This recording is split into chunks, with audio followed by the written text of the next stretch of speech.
Hola a todas y todos, soy Manuel Vargas, becado de oftalmología del Van Buren, a puertas de salir, también profe de MBE hace algunos años y tutor de SS1 y 2, así que algunos de ustedes ya me conocen. Hoy día les voy a hablar de probabilidades en medicina. Esta es la agenda de la sesión de hoy. Y para partir, este cuadro de Peter Bruegel el Viejo, de 1536, llamado El triunfo de la muerte. Y nos grafica de buena manera una de las probabilidades ciertas que tenemos en nuestra vida, que es morir.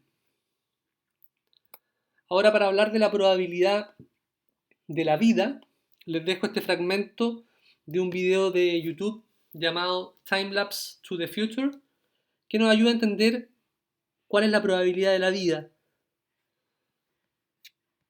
The black dwarf's gone. There won't be a single atom of matter left. All that will remain of our once rich cosmos will be particles of light and black holes.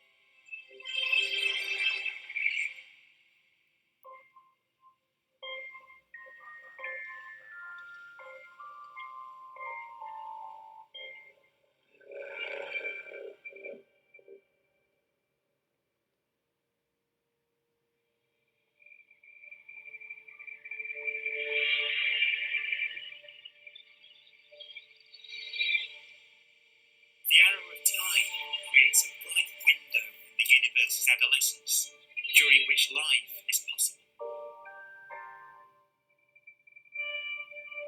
But it's a window that doesn't stay open for long.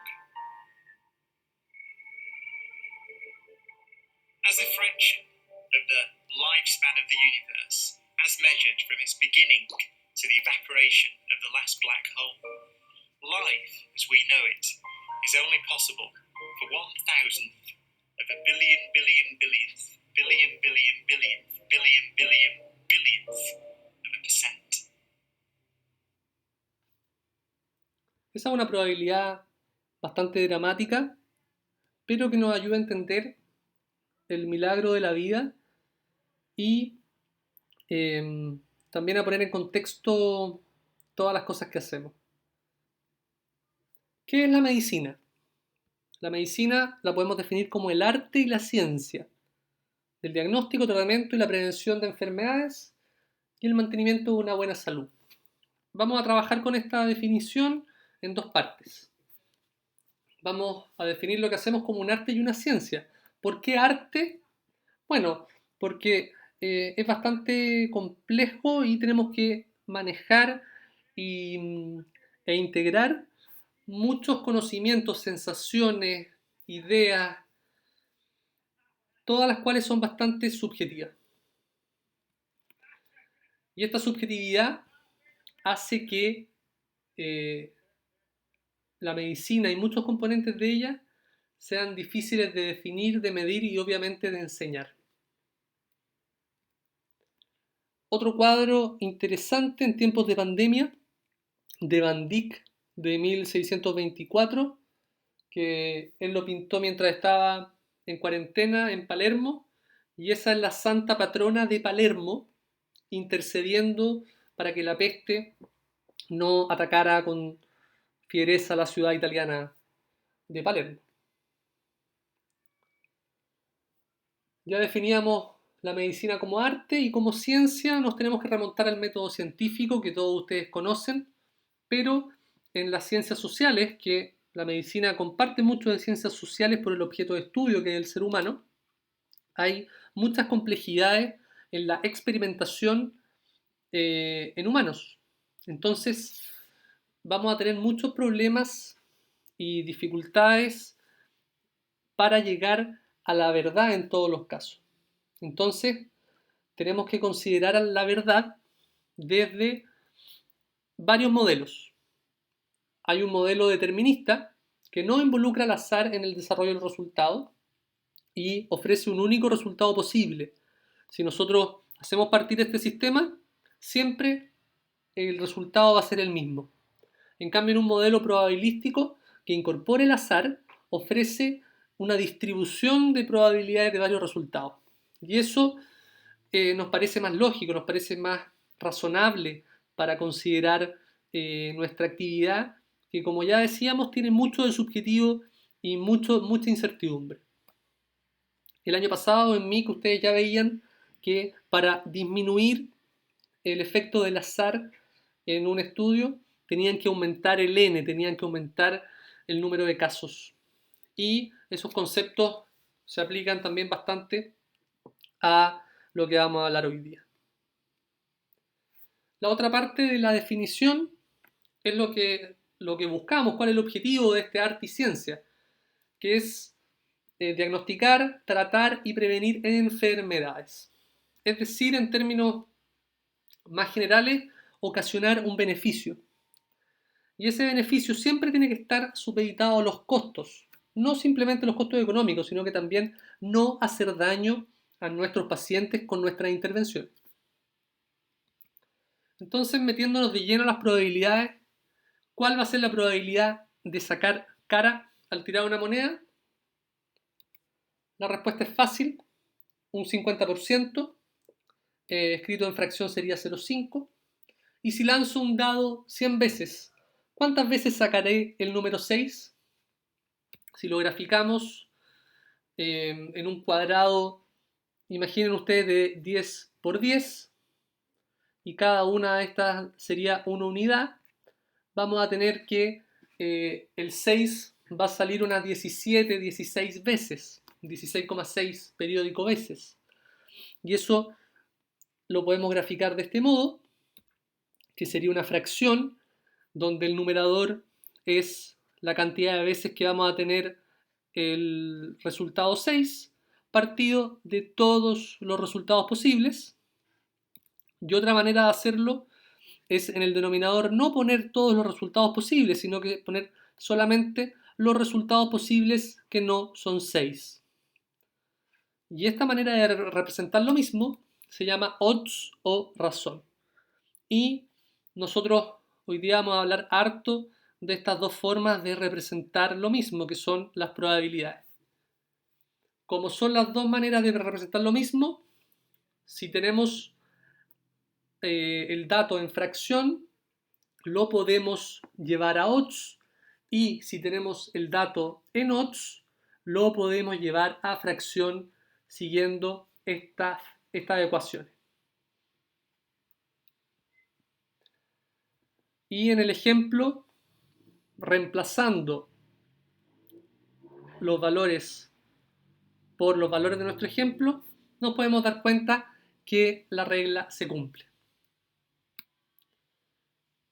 Ahora vamos a empezar a aplicar un poco más las probabilidades. Carlos es un médico especialista de 30 años, es tímido, estudioso y metódico. No le gusta ir a fiestas, prefiere quedarse en su casa leyendo un libro y escuchando música. ¿Qué especialidad crees que ejerce Carlos? ¿Anatomía patológica o cirugía? Antes de seguir hablando de este ejemplo, no quiero que tengan ustedes el prejuicio de que todos los cirujanos no son tímidos y que todos los anatomopatólogos son tímidos. Pero nos puede dar algún ejemplo de cómo funciona nuestro cerebro en formular probabilidades. Y muchos de ustedes, quizás no todos, pero muchos de ustedes probablemente pensaron que lo más probable es que Carlos sea anatomopatólogo, por las características que yo les di. Pero no están considerando la probabilidad inicial de ser patólogo, que en realidad en nuestro medio sabemos que hay muy poquitos patólogos y hay muchos cirujanos. Entonces, sin mirar los ejemplos de nuestro caso o la información de nuestro caso, a priori tenemos que lo más probable lejos es ser cirujano. Ahora, Si nosotros queremos ir dirigidamente a buscar los que son tímidos entre los cirujanos y los patólogos, podríamos decir al ojo que un 20% de los cirujanos son tímidos y un porcentaje mayor, un 75% de los patólogos son tímidos, estudiosos, metódicos y no les gusta la fiesta. Y si nos fijamos en el número absoluto, claro, podemos confundirnos y pensar que hay más anatomopatólogos tímidos. Pero si nos fijamos en el área real, nos damos cuenta de que a pesar de que el porcentaje sea menor en los cirujanos, van a haber más cirujanos tímidos por la probabilidad a priori, por la probabilidad inicial. Si queremos llevar nuestro ejemplo a probabilidades o cómo se expresan las probabilidades, que sería la probabilidad de ser cirujano, dado ser tímido, lo podríamos graficar de esta manera. La probabilidad de ser cirujano y tímido, que está acá, dado ser tímido, dado el total de tímidos, que el total de tímidos está acá. Este lo llevé a posición horizontal para que se aprovechara mejor el espacio. Y en términos de probabilidad, esto se escribe, se anota, la probabilidad de ser cirujano, dado, esa línea se interpreta como dado que se es tímido. Si lo llevamos a fracción, sería un 0,7 o un 70%. Esto es el 70% de todo esto. Y al revés, ¿cuál es la probabilidad de ser patólogo dado ser tímido? Lo podemos graficar de la misma manera que anteriormente. La probabilidad de ser patólogo en la probabilidad de ser tímido. Y eso se escribe en términos de probabilidades. La probabilidad de ser patólogo raya dado que se es tímido. Y si reemplazamos nuestras figuras por la notación en probabilidades, vamos a tener que este cuadrado amarillo lo podemos expresar en probabilidades como la probabilidad de ser patólogo, que es todo esto, multiplicado a la probabilidad de ser tímido en los patólogos. Acá nos empezamos a complicar un poco, así que se los voy a graficar mejor. La probabilidad de ser patólogo, que es todo esto, multiplicado por la probabilidad de ser tímido y patólogo dentro de los patólogos. Si se fijan, estos se cancelan y solamente queda esta parte. Esta parte es la misma que esta parte, así que las podemos reemplazar. Y este cuadrado tenemos que llevarlo a probabilidad, que es básicamente la probabilidad de no ser patólogo, de ser cirujano, la probabilidad de no ser patólogo, y dentro de esa probabilidad, la probabilidad de ser tímido. La probabilidad de no ser patólogo multiplicado por la probabilidad de ser tímido dentro de los no patólogos, que está acá. Y esta manera de expresar la probabilidad de ser patólogo dado a que se es tímido es el teorema de Bayes. Es la expresión de esa probabilidad condicional. Bayes era si no me equivoco, un sacerdote que se dedicaba a la matemática y finalmente él fallece y póstumamente se busca dentro de sus anotaciones y se encuentra este teorema que es fundamental en la medicina y en otras disciplinas como la inteligencia artificial. Entonces volvemos, la probabilidad de ser patólogo dado que se es tímido es la probabilidad de B sobre A, la probabilidad de ser tímido dado a que se es patólogo, por la probabilidad de ser patólogo, partido la probabilidad de ser tímido, que es la suma de tímido acá y tímido acá. Si lo graficamos de otra manera, en gráfico de árbol, vamos a tener que del total de médicos, 100 son patólogos y 900 cirujanos. Y dijimos que el 75% de los patólogos era tímido, en cambio el 20% de los cirujanos era tímido. Entonces, ¿cuál es la probabilidad de ser patólogo dado a que se es tímido? Es 75 partido de 75 más 180, que es 225, y eso nos da un 0,294, que es la misma probabilidad del 29% que veíamos arriba. Eso es teorema de Bayes. No olvidarnos de la probabilidad inicial. Ahora, si lo llevamos lo mismo a una tabla de 2×2, que es la que habitualmente ocupamos en medicina, los datos serían muy parecidos al gráfico de árbol.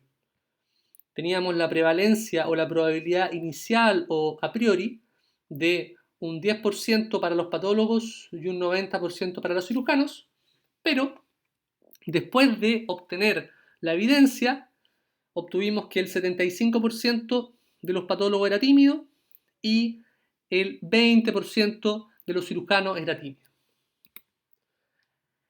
Para anotar las cosas en esta tabla de 2×2 hay que tener ciertas reglas. La verdad o H0, la hipótesis nula, tiene que ir en las columnas y la hipótesis a refutar o a confirmar tiene que estar en la primera columna y la evidencia está en las filas, que finalmente es la decisión respecto a H0, si aceptamos la hipótesis o la rechazamos. Y la que acepta la hipótesis tiene que ir primero y la que rechaza tiene que ir segunda siempre. Si nos ayudamos de colores, este grupo es el que representa esto, este eso, y de la misma manera los cirujanos. Y empezamos a hablar de conceptos muy relacionados al diagnóstico, las características operativas de los test diagnósticos. La probabilidad de ser tímido dado a que se es patólogo es la llamada sensibilidad, que es 75 partido del total de patólogos, es decir, el 75% que ya habíamos hablado inicialmente, y lo mismo para la probabilidad de no ser tímido dado a que no se es patólogo es igual a la especificidad y se calcula de los verdaderos negativos partido del total de negativos, en este caso el total de cirujanos. Las tasas de verdaderos positivos y negativos se calculan en las columnas, como ustedes ya pudieron darse cuenta. Se calculan hacia abajo en este caso. Y no dependen de la prevalencia o probabilidad inicial. Y para esto, un ejemplo. Ahora vamos a aumentar la prevalencia de ser patólogo a un 50%. Hay mitad patólogo, mitad cirujano. Y si hacemos eso, no se modifica la relación en ninguno de los casos. Acá se mantiene la misma relación y en el caso de la especificidad igual. Entonces, las tasas de verdaderos positivos y de verdaderos negativos no van a depender de la prevalencia o probabilidad inicial. Concepto muy, muy importante. Una vez dicho eso, también podemos hablar de las tasas de falsos negativos en este caso. La tasa de falsos negativos en este caso sería el total de falsos negativos partido del total. Eso es 0,25 y si se fijan es el complemento de la tasa que está arriba y la tasa de falsos positivos es el total de falsos positivos partido del total de no casos, en este caso cirujanos, y es 0,2, que es el complemento de la tasa de verdaderos negativos. Los valores predictivos, positivos y negativos, son reflejo del teorema de Bayes. Y si se fijan acá, si lo graficamos en probabilidad, o lo expresamos en probabilidad, es la probabilidad de ser patólogo dado a que se es tímido. Y el valor predictivo positivo, finalmente para esta prevalencia, nos da 0,294, que es lo mismo que ya habíamos calculado anteriormente con la probabilidad del 29%. El valor predictivo negativo es la probabilidad de no ser patólogo dado a que no se es tímido y se calcula dividiendo 720, que es el valor de verdaderos negativos, partido del total de no tímidos, de 7,45 en este caso, y nos da un valor predictivo negativo de 0,996, un 99%, si lo queremos graficar en porcentaje. Los valores predictivos, como indican las flechas, se calculan en las filas y por lo tanto, como se calculan en las filas, dependen necesariamente de la probabilidad inicial o prevalencia. Si lo llevamos a un ejemplo más visual, vamos a ver si aumentamos nuevamente la prevalencia de patólogo a un 50%, vemos que el valor predictivo positivo aumenta y el valor predictivo negativo disminuye.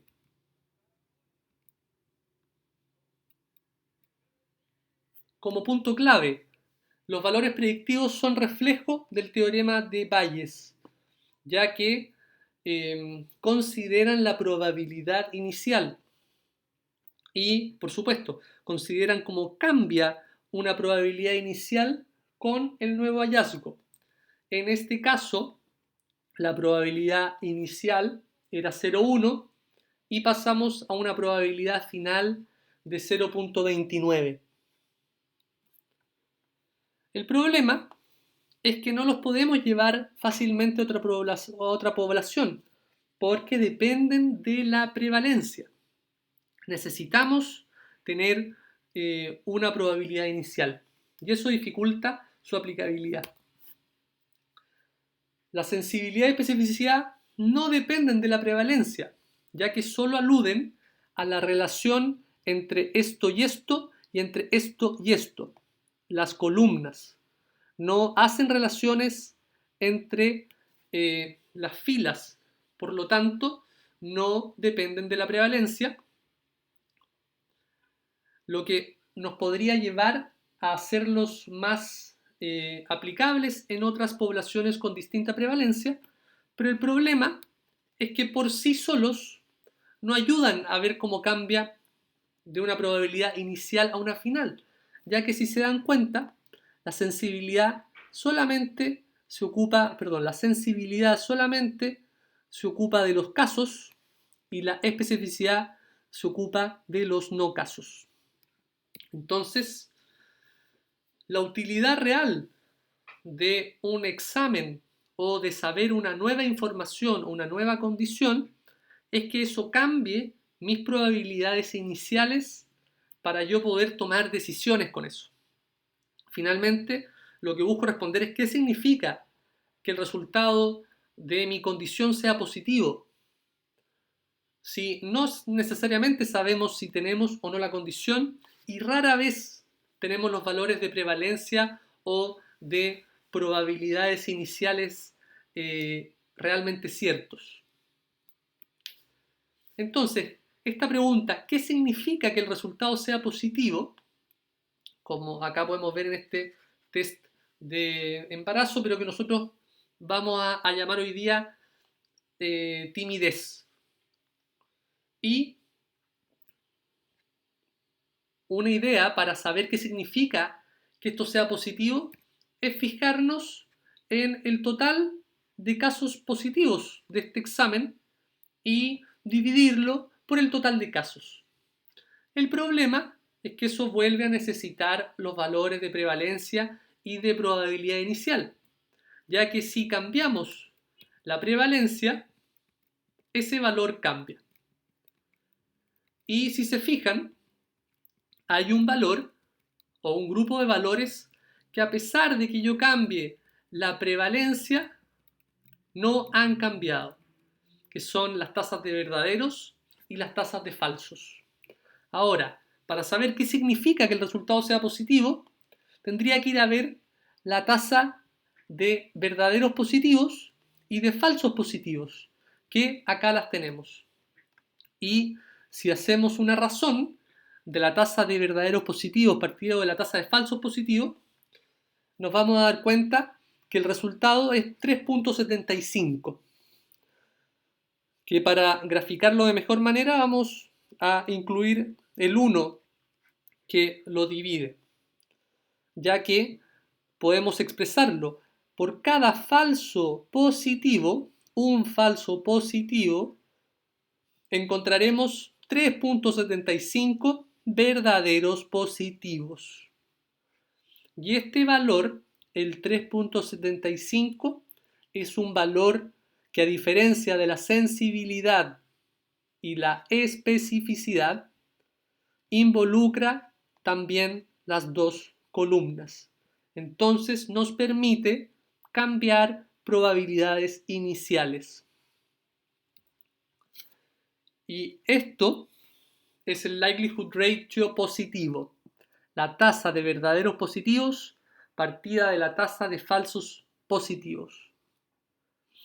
El 3.75, si quieren, lo pueden graficar también de la misma manera que habíamos graficado lo anterior.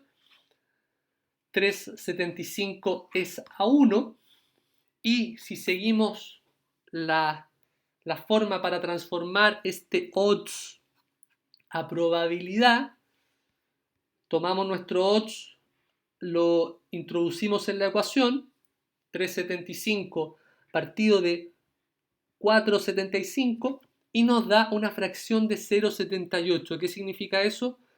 Este es el 78% de todo esto.